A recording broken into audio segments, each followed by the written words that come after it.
Assalamualaikum. Halo anak-anak ibu semua. Kembali lagi, kali ini kita bertemu pada pelajaran tematik. Nah, masih pada tema 1 subtema 1, kita sekarang masuk pada pembelajaran 3 materi IPA kelas 3.1 dan 4.1. Pada materi kali ini, kita akan membahas tentang perkembangan vegetatif pada tumbuhan. Sebelum masuk pada penjelasan lebih jauh, kita harus tahu dulu apa itu perkembangan vegetatif pada tumbuhan. Perkembangan secara vegetatif adalah berkembang biak suatu makhluk hidup yang terjadi tanpa melalui perkawinan. Makhluk hidup baru, tumbuhan berasal dari induk. Jadi perkembangbiakan itu terjadi pada tumbuhan dengan sendirinya tanpa bantuan dari manusia. Setiap makhluk hidup berkembang biak untuk melestarikan keturunannya. Begitu juga dengan tumbuhan. Nah, pernahkah kamu melihat tumbuhan pisang, wortel, dan kentang? Nah, ketiga tanaman tersebut merupakan contoh tanaman yang berkembang biak dengan cara vegetatif. Perkembangbiakan vegetatif sendiri terbagi menjadi dua macam. Ada vegetatif alami dan ada vegetatif buatan. Vegetatif alami adalah perkembangbiakan makhluk hidup atau tumbuhan yang terjadi tanpa melalui bantuan manusia. Jadi dilakukan oleh tumbuhan itu sendiri. Adapun macam-macam perkembangbiakan vegetatif alami adalah pertama, membelah diri. Membelah diri umumnya terjadi pada tumbuhan tingkat rendah, yaitu tumbuhan yang terdiri dari satu sel. Ganggang hijau adalah contoh tumbuhan yang membelah diri. Kemudian selanjutnya ada spora. Spora dibentuk dan disimpan di dalam kotak spora yang disebut sporangium. Tumbuhan yang berkembang biak dengan spora antara lain tumbuhan paku, jamur, dan ganggang. Yang ketiga ada akar tinggal atau yang disebut dengan rizoma. Akar tinggal atau rizoma merupakan batang yang tertanam dan tumbuh di dalam tanah. Contoh tumbuhan yang berkembang biak dengan akar tinggal adalah jahe, lengkuas, temulawak, kunyit, dan rumput. Selanjutnya ada umbi lapis. Umbi yang berlapis-lapis dan di tengahnya tumbuh tunas disebut dengan umbi lapis. Contoh tanaman yang berkembang biak dengan umbi lapis adalah bawang merah, bawang bombay, bawang putih, bunga bakung, dan bunga tulip. Lalu ada umbi batang. Umbi pada tanaman kentang sesungguhnya batang yang menjalar di dalam tanah. Ujung batang tersebut menggembung membentuk umbi untuk menyimpan cadangan makanan, terutama jar tepung. Jenis umbi ini dinamakan dengan umbi batang. Contoh tanaman yang berkembang biak dengan umbi batang adalah ubi jalar dan kentang. Lalu kemudian ada umbi akar.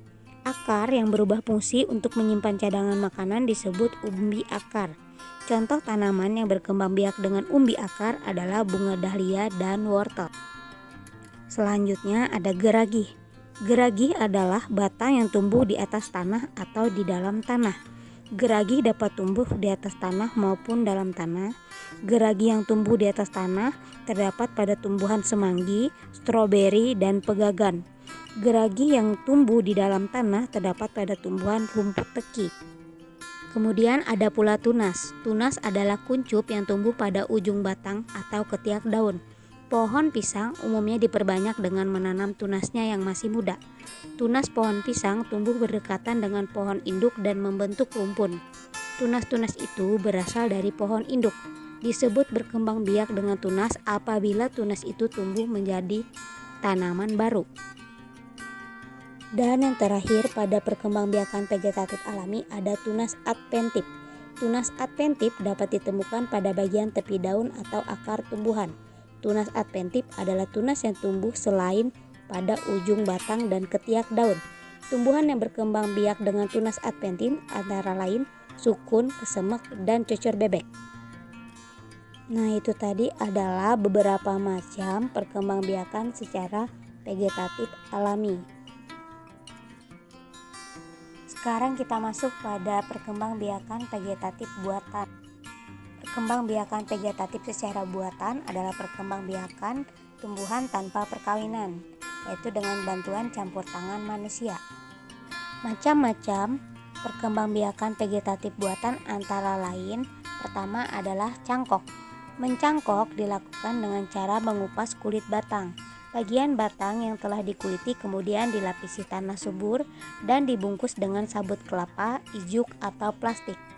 Contoh tanaman yang mudah dicangkok adalah mangga, jeruk, jambu, bunga melati, soka, dan lain-lain. Yang kedua ada stek. Stek dilakukan dengan cara memotong bagian tumbuhan yang akan distek dan ditanam di dalam tanah. Bagian tumbuhan dapat berupa batang, daun, atau akar.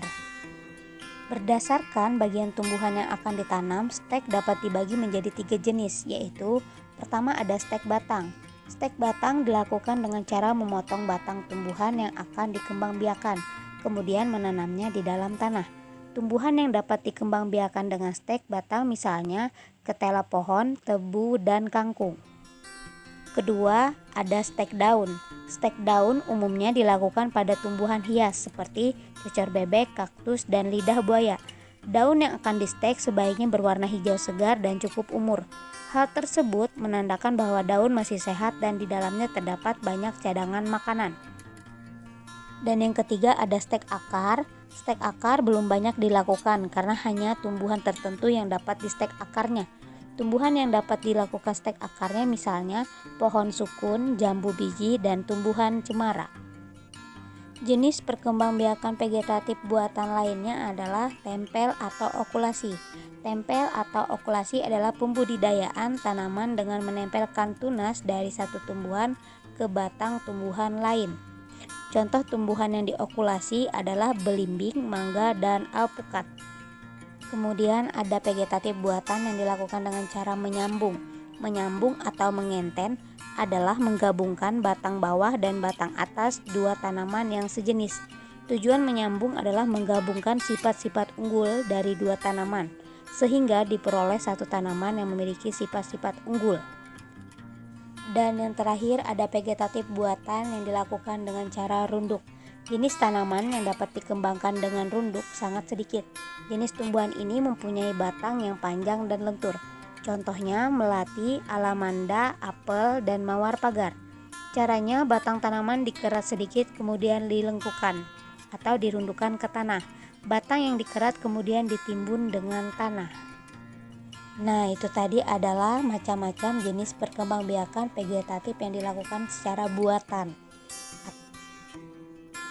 Nah, ini adalah gambar-gambar dari contoh jenis tumbuhan yang dilakukan perkembangbiakannya secara vegetatif alami.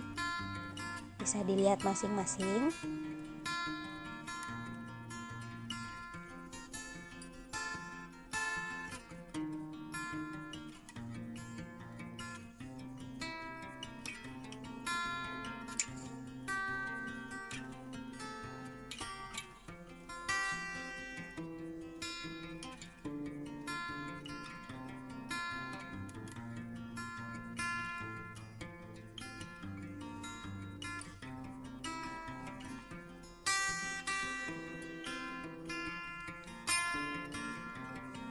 Dan ini adalah gambar-gambar vegetatif yang dilakukan secara buatan.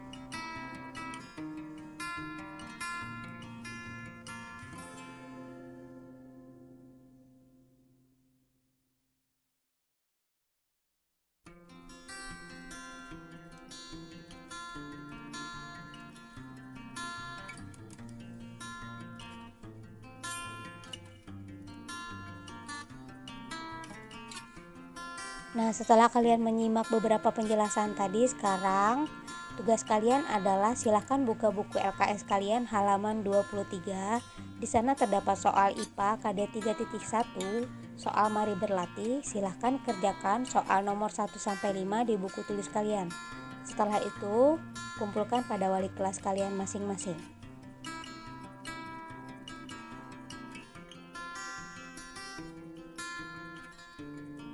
Nah, sekarang kita masuk ke materi kedua, yaitu materi bahasa Indonesia KD 3.1 dan 4.1. Pada materi bahasa Indonesia ini, tugas kalian adalah silakan kalian buka dulu buku LKS kalian halaman 24. Kemudian di sana terdapat teks bacaan. Silahkan kalian baca dulu teks di sana tentang hutan kota. Kemudian setelah kalian selesai membaca, setelah itu kerjakan latihan pada mari berlatih. Di sana ada tugas soal nomor 1-5, Soal tersebut dijawab, ditulis di buku tulis kalian. Kemudian selesai, kumpulkan kepada wali kelas kalian masing-masing. Terima kasih. Selamat belajar.